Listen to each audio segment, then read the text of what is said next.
Welcome back to another Code OG. By popular demand, we're going to be dubbing Lost and Crown in English.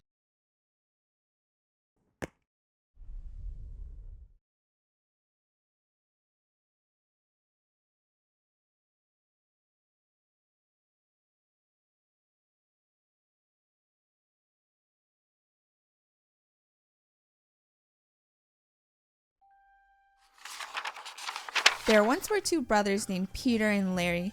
The former was dour, the latter was merry. Peter was diligent, cautious, and bright.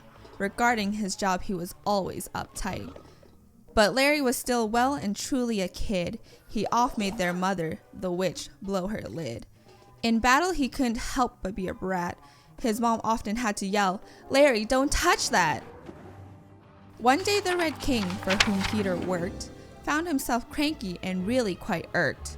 For Peter at work was just one of a pair, and his partner retired, so they needed an heir. So Larry decided to take the position, and Peter agreed with a single condition. If Larry was mischievous or downright rowdy, the forecast for his fate would be rather cloudy. In the blink of an eye, the big day had come. The two boys were feeling excited, not glum. They rushed through their village to catch the last ship and jammed themselves onto a bench, hip to hip.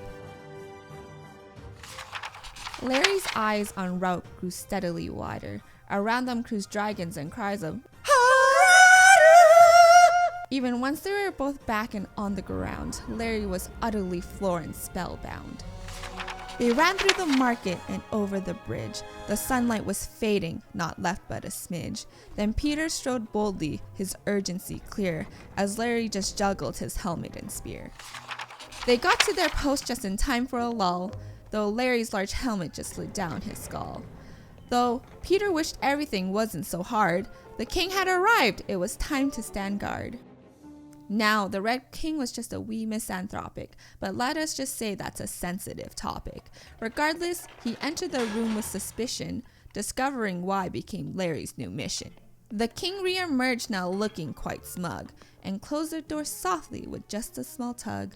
But the door wouldn't latch. He was miffed and bewildered, and resolved in that moment to fire the builder. His temper was flaring as he stepped right back and slammed the door closed, leaving nary a crack. Now satisfied, off the king went to his bed to dream of a world that was all colored red. Peter was happy to stand by the door, but Larry in contrast found guarding a bore. So when the door unlatched and opened once more, Larry went tiptoeing in to explore. Inside he found chests overflowing with jewels. If you saw what he did, you too would break rules. But then Larry saw there a sight to astound. On a pedestal there lay the Red King's gold crown. His finger outstretched, he just slightly delayed. Then Peter rushed in and ripped it away. Now Peter glared angrily down at his bro, and with the crown tucked, gestured for him to go. The brothers were frustrated, clouded in strife, when the statue behind them came grinding to life. Their traps had been sprung to their great unease. 'Twas booby-trapped, poisoned, infernal, and freeze! So off now they sprinted on out through the doors, and Larry now pulled himself up on all fours. Right into the dumbwaiter, down Larry went, while Peter threw royal recruits off their scent. Well, hidden away, little bro found a friend, a cute fire spirit he wished to defend. Once again, Peter just grabbed it with sternness and tossed it, still flaming, back into the furnace. But Peter was wallowing in his annoyance, and thus was still lacking the proper clairvoyance. The furnace door? Peter had left it ajar, so spirits poured forth seeking things they could char. The boys fled the kitchen, their legs madly pumping. Behind them, against the door, spirits were bumping. But Larry had snuck on ahead once again, and into a room with explosives therein. Now, by the time Peter found his little brother, his hopes for some calmness were once again smothered, for Larry had clambered up in the meanwhile, up onto a rocket atop a stockpile. Nonetheless, Peter was focused as ever. He climbed up and grabbed the crown back, however. Suddenly, they didn't feel so carefree as they turned and heard fiery cackles of glee. Explosions kaboom, the room was alight. The brothers hung on as the rocket took flight. They careened through their castle, such havoc was wreaked. They flew through a room and made the round shriek. Though Larry's enjoyment could not be denied, poor Peter was flummoxed and peeved, mortified. Up through the roof they were madly propelled, flung skyward until their momentum was quelled. Their plummet was fast, no time left to think. The crown bounced off Peter's poor skull with a plink. He stood up and chased it, he sprinted ahead, but as he looked up, the sight filled him with dread. For down the same path was a pit that was deep, in which all the dragons got their beauty sleep. To Peter's misfortune, the crown slipped his grasp and plummeted forward as both brothers gasped.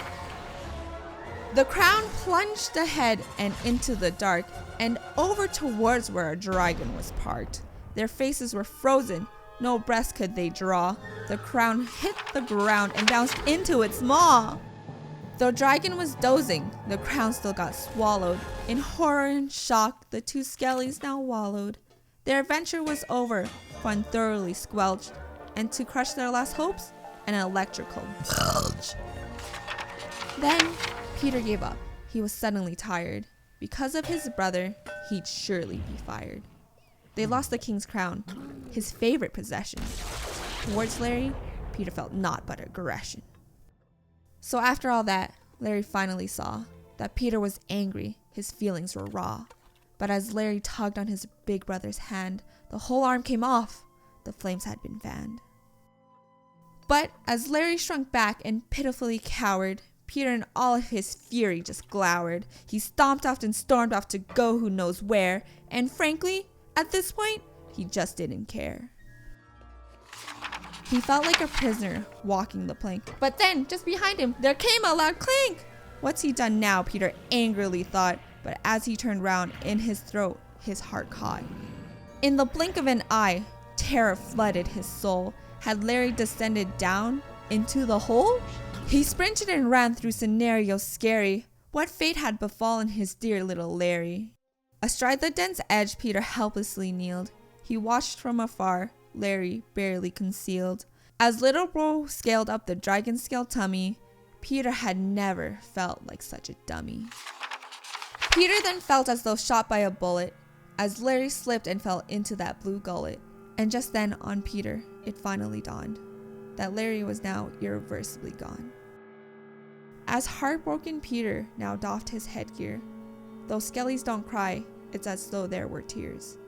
For now at the end of it all, he had lost the brother whom he had so cruelly bossed.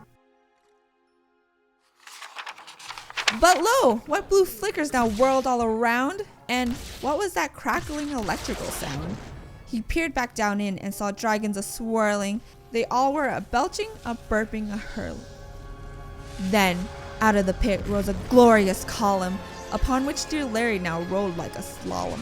Centrifugal forces flung Larry straight down, and in his small arms, he was holding the crown. He crashed into Peter, who caught his dear bro. He barreled straight down and laid both of them low. And, as they stood up, Larry offered his sibling the crown that they now saw had caused all their quibbling. But Peter was changed, and so smiling he sighed. He glanced at the crown, but then nudged it aside. He'd gotten it backwards. He had it reversed. He now saw that family always comes first. Now Peter gave Larry a brief hugging squeeze, then switched to a noogie to put him at ease.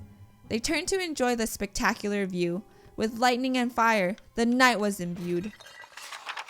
Well, now that the brothers were truly united, they trudged to the treasure room quite unexcited.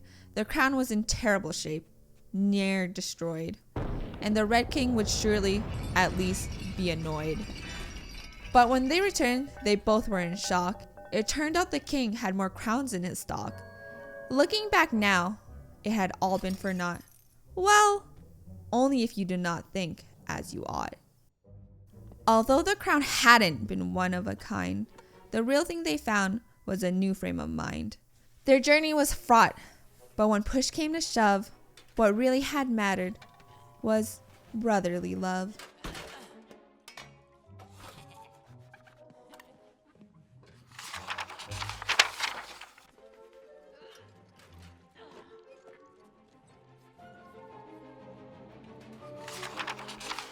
The end.